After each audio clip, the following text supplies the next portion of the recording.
সিদ্ধান্তে এই কাজটা বন্ধ করতে পারবো না, মুখের কথা তো বন্ধ করতে পারবো না, তাহলে আমি রেজলিউশন আমি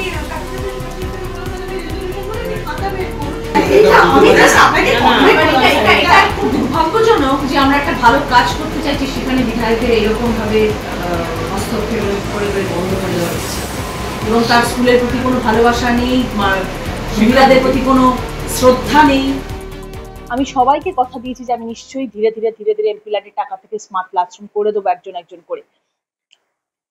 সেই ক্ষেত্রে আমার বাণী মন্দিরও লিস্টে ছিল এবং আমি সেখানে এই স্মার্ট ক্লাসরুমের প্রস্তুতি নিয়েছিলাম এবং করেছি। আমি আজকে এই কথাটি শুনে আমি অবাক হয়ে গেলাম যে তৃণমূল কংগ্রেস পার্টির বিধায়ক এখানে এসেছিলেন এবং এখানে এসে উনি সম্মানীয় যারা এখানে টিচার্সরা রয়েছেন, শিক্ষিকারা রয়েছেন, শিক্ষকরা রয়েছেন, তাদেরকে অশ্রাব্য ভাষায় গালিগালাজ করেছেন এবং কেন এই স্মার্ট ক্লাসরুম এমপি ল্যাডের টাকায় দেওয়া হলো সেই বিষয়েও উনি প্রচুর চিৎকার চেঁচামেচি করেছেন এবং সব কাগজপত্র বার করতে বলেছেন এবং বলেছেন কেন এই ক্লাসরুম হবে এবং ক্লাসরুম করার পারমিশন কে দিয়েছে। প্রথমত এমপি ল্যাডের টাকা নিয়ে সাংসদ কোথায় কি করবে সেটা সম্পূর্ণ সাংসদের নিজস্ব ইচ্ছা, নিজস্ব চিন্তা ভাবনা, নিজস্ব স্বপ্ন। কার পাশে আমি কিভাবে আমার সাংসদের তহবিল থেকে টাকা নিয়ে আমি কোথায় কি করবো সেটা সম্পূর্ণ সেটা আমার ইচ্ছে, সেই ব্যাপারে কেউ কোনো বক্তব্য রাখতে পারে না, প্রথম কথা। দ্বিতীয় কথা হচ্ছে যে স্কুলের বাচ্চারা, স্কুলের শিক্ষারা আমাদের কাছে পরম শ্রদ্ধেয় এবং পূজনীয়। তাদের সামনে এসে স্কুলে চিৎকার চেঁচামেচি করা, বন্ধ ঘরে এসে উনি ওনার প্রশ্ন রাখতেই পারতেন, উনি জিজ্ঞেস করতেই পারতেন যে কিভাবে হলো, কেন হলো, কাকে জিজ্ঞেস করে হলো, আলাদা করে ভদ্রভাবেও জিজ্ঞেস করা যেত।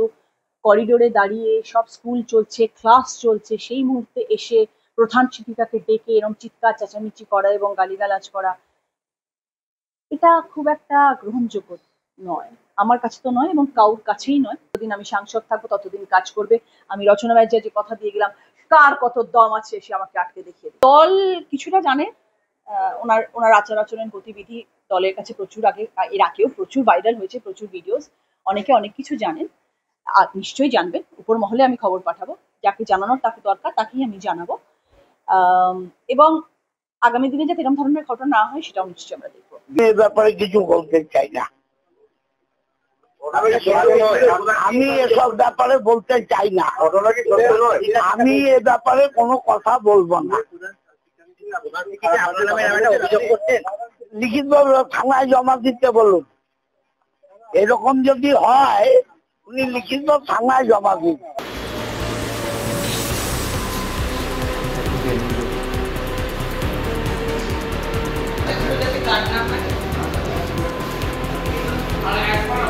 আর আগামী মাসে রইল আপনাদের জল লাগবে, আমাদের বাড়ির রং আমি সব মাথায় রাখছি। হ্যাঁ, আমাদের 100 বছরের উদ্বোধনে আমি আসবো। হ্যাঁ,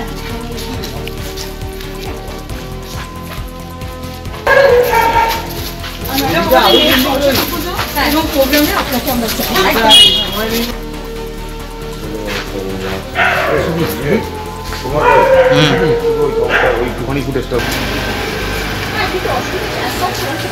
ওই দিক থেকে জানলাগুলো স্লাইডিং করা হয়েছে, তো দেয়ালটাকে কেটে ওখানে তোমার সাউন্ড প্রুফ গ্লাস লাগানো হচ্ছে, পরে এসি লাগানো হবে যাতে বাচ্চারা ঠিক করে পড়তে পারে। সেইটুকু তো এই পারমিশনটা যে দেওয়া হয়েছে এটাই তো সব থেকে বড় কথা, যে আমরা সব সৎ পথে চলি এবং সব মানুষকে সজাগ রেখে চলি।